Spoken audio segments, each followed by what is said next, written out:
Okay. Hello, Aiden. It's a big responsibility for you, obviously, leading the whole team. How do you assess your team's performance leading up to the series, and what are the areas you're mainly focusing to improve? Sheesh.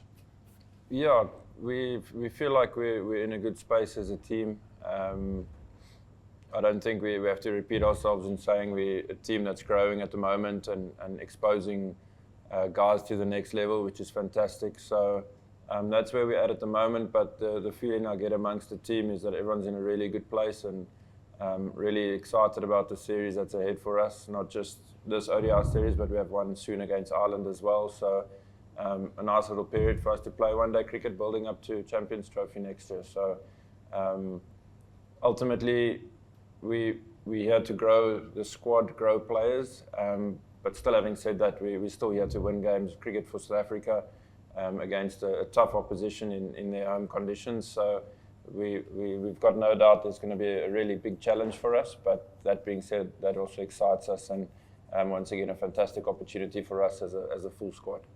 Yeah, good luck with that. But again, you said it's a big challenge for you, Proteas. I wanted to know how are you preparing for the conditions here in Sharjah? I mean, pretty typical Sharjah conditions we're expecting at least. Naturally slightly on the lower side, especially compared to back in South Africa.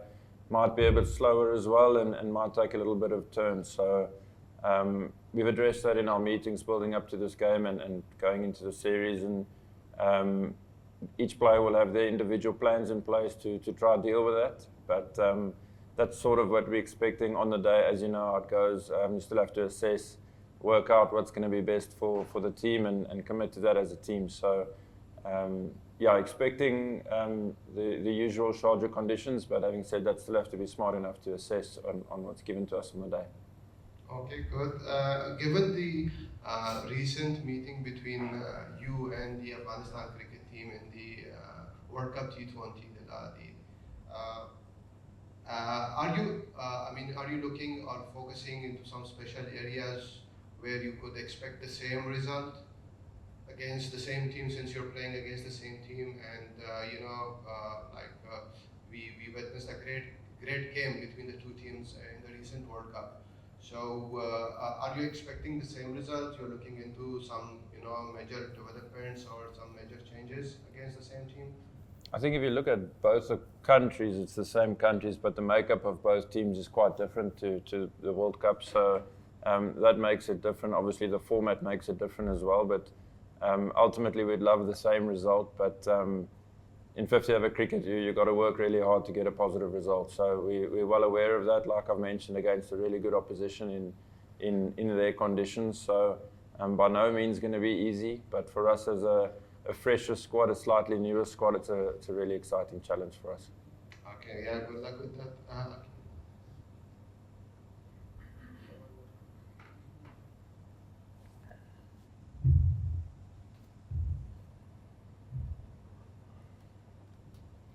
Evening, Aiden. This is Hakim from ACB. I just wanted to know about the expectations from this event, as both the teams are gearing up for the upcoming big assignments, including the Champions Trophy in 2025. How eagerly you're looking forward to make full use of this event and prepare your team for that big event? Yeah, it is really important. We don't have too many ODI series left before the Champions Trophy, so each series is important to us as a team to get as close as we can to peaking at the right time, and hopefully that happens at the Champions Trophy. So fantastic opportunity for that, like I've said, against a really good team in their conditions. And Champions Trophy conditions might look slightly similar to these conditions. So important series for us to take as much info as we can out of it and also to keep moving into the right direction. Thank you. Hope that the momentum carries away for the next events too. What about the new faces that have been included in the South Africa lineup? Plenty of big faces and big players have been rested. How good an opportunity this could be for the youngsters to come in and express themselves on the global stage?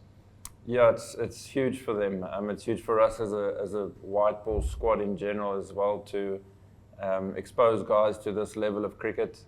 It's exciting for them to get opportunities that they've worked really hard to get. So a lot of excitement around the idea of having some fresh faces, newer faces in the squad, and in the long run, it's definitely beneficial for us to expose guys to this level of cricket. So, yeah, all in all, an exciting opportunity for them, one that they've earned, and we'll definitely have their backs throughout their debuts for sure.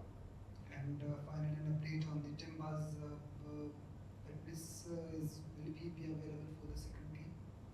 Hopefully, yeah. He's ill at the moment, so with sickness, you never know how fast someone's going to recover. But hopefully, we'll keep our fingers crossed that he's good to go in the second game and can lead us again. Thank you so much. Wishing you all the best for the series up front. Thank you. Great. We'll look to take the last question. Hi, I'm sorry I'm a little late. This is Mohammad Abdullah from Gulf today, and I have been covering World Cricket Series since 2011 that has been held in UAE. You are overwhelming favorite in this series, right? Overwhelming favorites, South Africa in this series against Afghanistan. So how do you see this series? Are you seeing it as 3-0 or you are going to take Afghanistan as seriously as like any other big teams? Of course, we're going to take them seriously. They just made a World Cup semi-final, and they've got world-class players in their team and conditions that will suit them. So, by no means just expecting to rock up here and beat them 3-0. I don't think cricket works like that at all. So, like I addressed just before you got here, it's a big opportunity for us as a younger team, but also going to be an exciting challenge to take on. So, hoping we can play some good cricket and the results go in our favour. But from that, either way of the result, either side of the result, there'll be lots of growth for us as a squad. Great. One last follow-up, and then we'll conclude the press conference. And the conditions in the UAE generally it favors the spinners, and Afghanistan have 2-3 world-class spinners. And what are your plans to tackle those spinners? And are you also going to field more spinners in your side? Yeah, in terms of our 11, not too sure just yet, but I mean, we're well aware of what conditions are like here and are expecting there to be a bit of turn and spin and stuff like that. They've got world-class spinners like you've mentioned, and for us it's about having a game plan, each batter as the individual, and just backing that game plan, whether it works or not, you commit to it and see how far it can get you. So yeah, we've had our meetings, we've discussed challenges that we think we're going to come across based on conditions, and hopefully if we put some good plans in place that it can take care of a good result for us. Thank you so much. Thank you. And on that note,